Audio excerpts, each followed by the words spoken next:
Hi, welcome to Tyne Valley Motorhomes. I'm Callum and this is the handover of a Benimar Mileo 313. So at the back of the van, as it's a Benimar, it's fitted with corner steadies. Not that you're going to use them all the time because it is a compact short van and it doesn't have much of an overhang from the back wheel to here. But should you want to put your steadies down, get your handle which is stored underneath the compartment in the garage area, underneath the bunks. Pop it onto the side, so it needs to go on here. Very similar, exactly the same as a caravan really. And then all you do is wind them down. And this will just give it a little bit more stability should it be windy when you're away. And you've got one on either side. But just make sure that you put these back up before you start driving away. So when you do your checks, when you unhook, turn your gas off, check your lockers are locked, just make sure that you check that these aren't down and just pop them back up if you have had them down. So now on the passenger side, so I've managed to clip the mattresses up and clip the boards up for the bunks. And then you just slide the boards back. You don't lift them out, you slide them back. So first of all, we've got a 240 volt socket and 12 volt socket. So if you needed power in the awning, you just leave your door open and connect here. If you pull this one further back, you'll notice you've got a full-size Michelin spare wheel there. So that's a steel wheel to go on should you need a spare wheel. So the wheel's on board, not underneath. And then further back, you've got your toolkit, which includes a jacking brace and a toe and eye.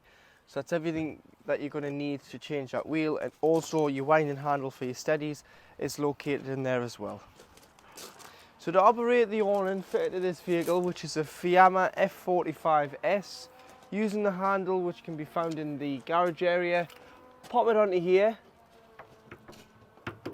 and wind the awning out. You want to wind the canopy out until you can reach inside of it where the legs are stored. But you only want to wind it out so far. So probably to about there, which is good enough. Hand at the top, hand at the bottom, and pull the leg towards you. Once you get it towards you, you can drop it down. Just the toggle there, and adjust the telescopic height of your awning. Tighten. Put the other leg down.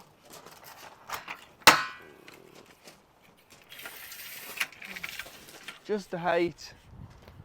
Tighten, and then you can walk it out until you peg the feet down. If the wind speeds are anything over 15 miles an hour, do not use the awning because it's dangerous. It can cause damage to your vehicle or the vehicle that you park next to, or the awning itself. But what you can do is you can buy storm straps, which are like a ratchet strap. They go into your C-rail and they go down beside your leg and they just give it a little bit more stability in the wind. But if you go out for the day or you go to bed, take your awning in, don't leave it out. You can peg the feet. You do also have a C-rail on the front, which is a rail where you can put an awning. So nowadays a lot of people are using air awnings, which are blow up. You get a drive-away kit, you can blow the awning up and it just gives you a little bit more space if you're on a site for a longer period of time.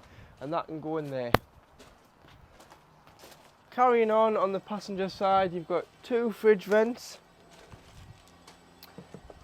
Here you do have a external gas point. So this is your external gas point here. So if you're planning on carrying a Kadak or external barbecue and doing a bit of outdoor cooking, instead of carrying a separate bottle to power that item, you can use the bottle on board the vehicle.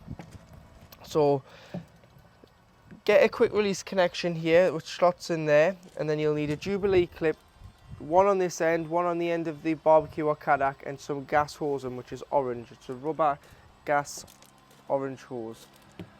Once it's connected, you can turn the gas tap and that'll turn on the supply of gas from the bottle.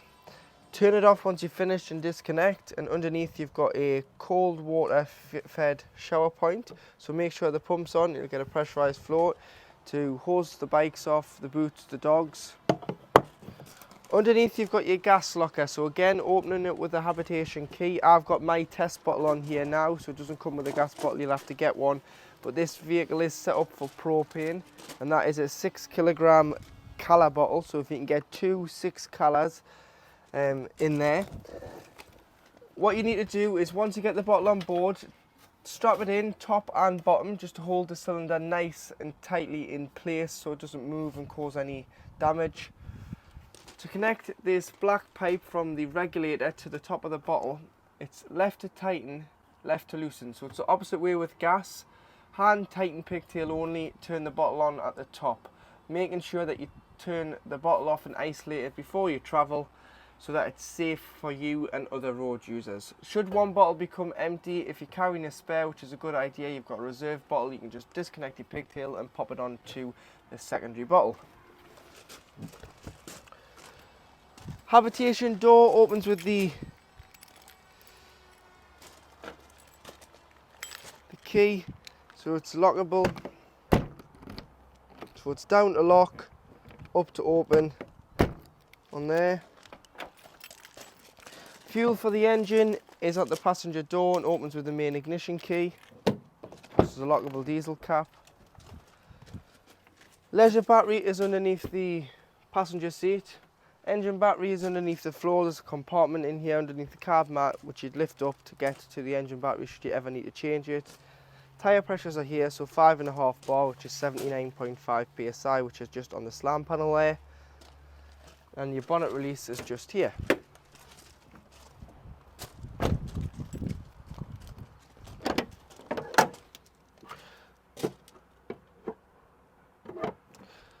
Underneath the bonnet you do have your screen wash, which is the main one you're going to need, followed by the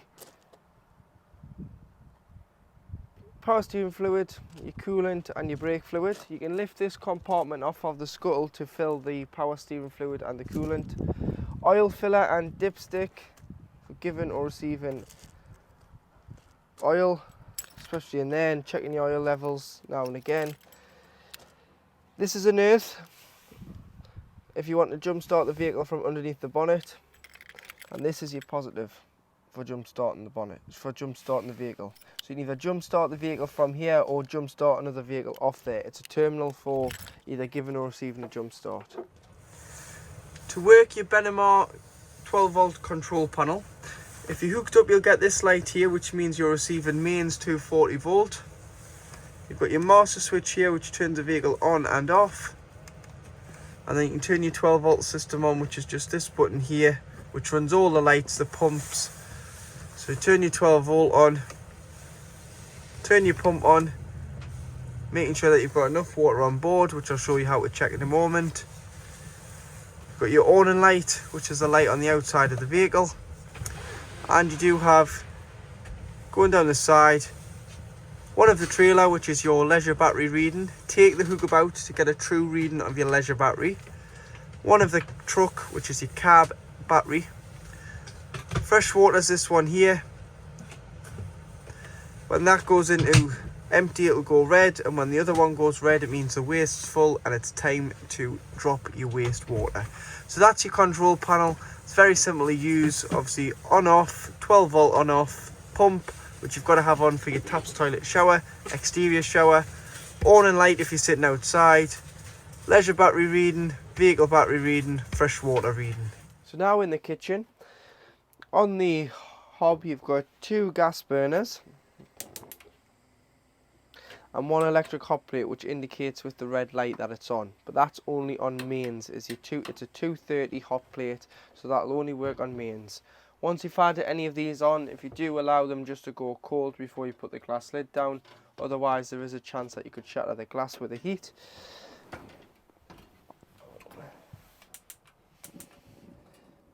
You've got your grill, and under your grill you've got your oven. Pressing the buttons in for the travel catches, you can open the doors and you do have some storage in here. Cutlery drawer, but you've also got your gas isolation valves. So these gas isolation valves are very important. So if you've got a gas leak, what I recommend is and what we as a company recommend, that you turn the bottle off to be safe. But that's all good if you're on a site, because then you don't have to ruin your holiday, because you can use electric. If you're wild camping and you get a gas leak, or you're concerned about the gas, these are each individual appliance. You've got your fridge, your water heater and your space heater, so your Truma boiler, and your oven and hob. So if there was a problem, all you need to do is isolate the supply. So these are all on, turn them the other way, that is now off. But these are mainly for when the vehicle is annually habitation serviced. So every year we recommend the vehicle is serviced, both mechanical and habitation, because obviously the habitation area, you've got gas, electric, water, all mixing. It's very important that you get your gas serviced, just to make sure it's safe for you and your family. So if you need to, you can turn the gas supply off there. But any problems with gas, just turn the bottle off to be safer. Then at least you know you've isolated the cylinder. So making sure that your pump's turned on your control panel. We've had the hot water system on. Get a pressurised flow of water there, and the water is warm. So it's getting up to temperature, so the hot water system is working as it should. Above, you've got storage in the kitchen. You do have on the front a 3-pin 230-volt socket and a 12-volt socket. Your fridge, I'll get onto your fridge in a moment with a video on how the fridge operates. But above, you do have a 800-watt microwave, which you have to be on mains 230-volt for this to work. This will not work if you wild camp off 12-volt. And then above, you've got your TV booster, and you've got your solar regulator. So there's a solar panel fitted to the vehicle. That's just saying that it's okay and it's on with a green light. The best way to monitor the charge of the leisure battery is to look through the panel, unhook it and just monitor the charge every now and again. The solar panel will not bring a flat battery to a full battery. You do have to hook it up. We recommend every 2 weeks that the van is hooked up to power. It's more for when the vehicle's sitting. The solar panel will just trickle charge a battery, but it'll not. If your battery's completely flat, don't think your solar panel in a few weeks will bring it to a full battery. It won't. Best way to do is get it so far with hookup or fully charged with hookup, then leave it, and the solar panel will just monitor and put a little bit of charge in to keep that battery topped up. Have your fridge freezer. So I'll show you how to use this. So in the middle here, you've got your control panel. So you turn it on and off here.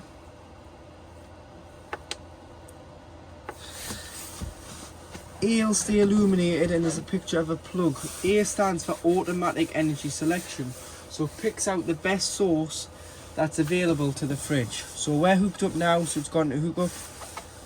We've also got the gas turned on, but it knows not to waste gas when hookup is on board, because hookup takes priority.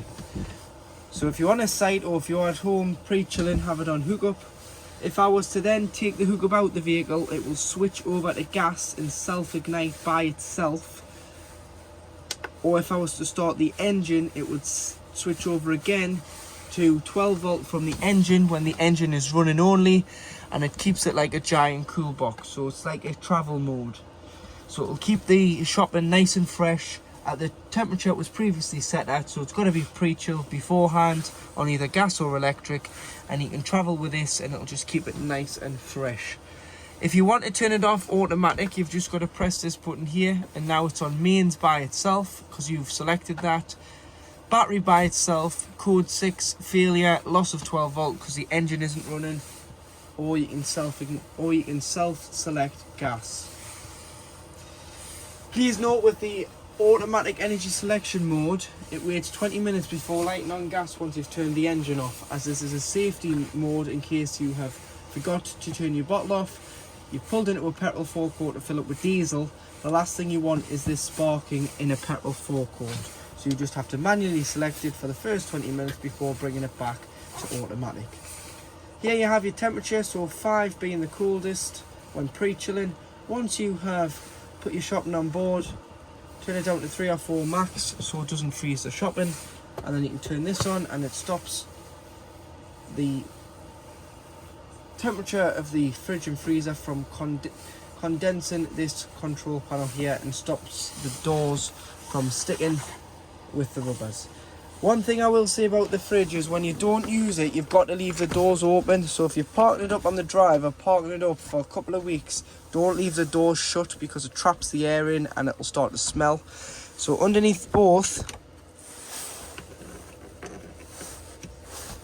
you've got these little toggles and you just put the toggles into the hinges. And what that'll do is it'll keep the doors open so air can circulate in and out of the fridge and freezer box. So in the combined washroom, so you've got your shower screens here which are tied back. Just untie them and you'll be able to slide them around when you want to use a shower on board the vehicle. The skylight you just open, so you just need to turn this and you can open it when you either for ventilation in the summer or when you're having a shower. You can open it just to stop it from getting very steamy in here. But make sure all your skylights and your windows are closed before you travel. Shower head is also the tap head that can just clip up there when you're showering. But one thing I will tell you about your shower head is when you winterize the vehicle, when you park it up for the winter and you're not using it, and you've drained the fresh, the waste, left all the taps open throughout the van, drained the boiler, which I'll get onto at the later stage of the video, how to drain the boiler. You just need to unscrew the shower head off this hose, just so no water could sit in the shower head itself or the pipe, because if the water freezes in the pipe, it means you'll have to replace it, whereas if you just undo the shower head, lie the pipe down in the tray with the plugs open on the shower tray, any water that's in there will just drain straight out the waste, but the waste would be open anyway, so it'll not sit in the tank. Your toilet, so you've got your toilet light here, and then to operate your toilet itself, you can turn it round, press the blue button which gives you the flush.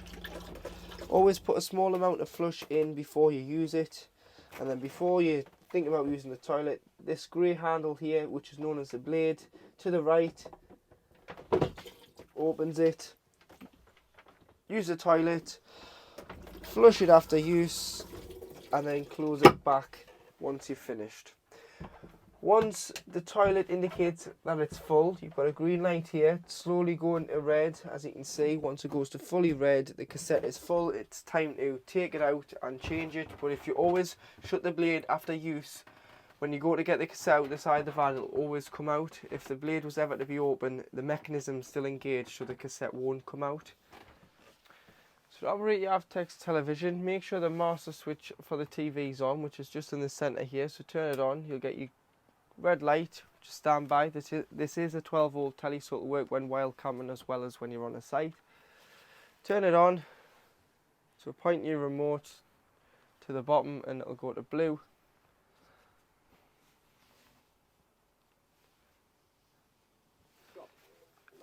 You will have to retune this telly every time you move locations because it'll pick up different signal bands, and to do that there's a AQT big orange button, press and hold,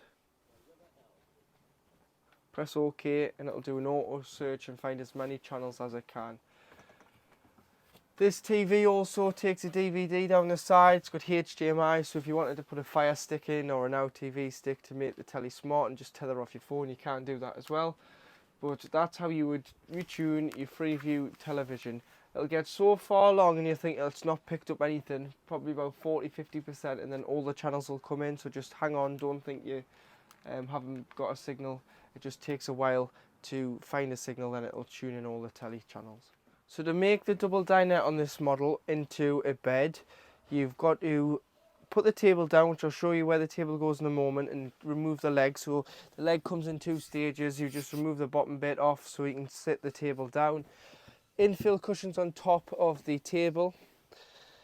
You've got a little extension here, so this slides out, and then this has got two rail runners on.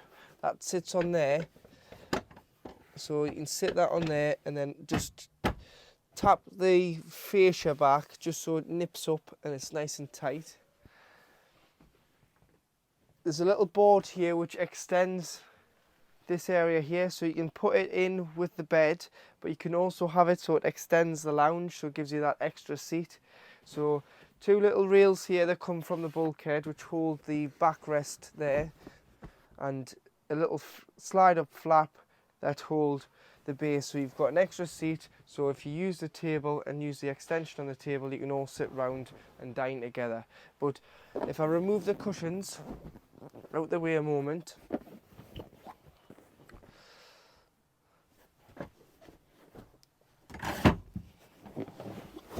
pull one back because it's always easier. This table slots in here, so there's two runners on either side that the table would sit on, and it doesn't sit above that board at the back, it sits in front of it. So don't put it above it, put it in front of it. The table would then just clip on, so it's put it in on an angle on the rail, lift it up and slide it down. You'll know when it's got a hold because it will not come back, and then you just need to connect the little leg extension on there like so, and pull this lever here, and you can use the extension for the table, so that'll come round. So it means if you are using that extra seat, you've got enough people to sit round the table and dine together. So like I've shown you how to drain off your fresh water from outside, this is your freshwater tank. So if you want to get in and clean it, you can loosen this black cap off here, but you've also got your Sure Flow pump. When winterizing, it's very important that you unscrew this plastic cap and remove the filter. So what I would do is always start from the outside of the vehicle when winterizing. So I would drop my fresh water, my dirty water would already be dropped because I would have dropped it on the last site I was at, but make sure the handle's still open. Come into the vehicle, open all the taps within the van and drain the boiler off. Once you've drained the boiler off, which I'll get onto in a moment, turn on the control panel and put the pump on. The pump holds water, so you want to blast the water out the pump for 10 seconds and turn off the power. Then get a tea towel and just unscrew this plastic cover and remove the filter cap and the filter housing.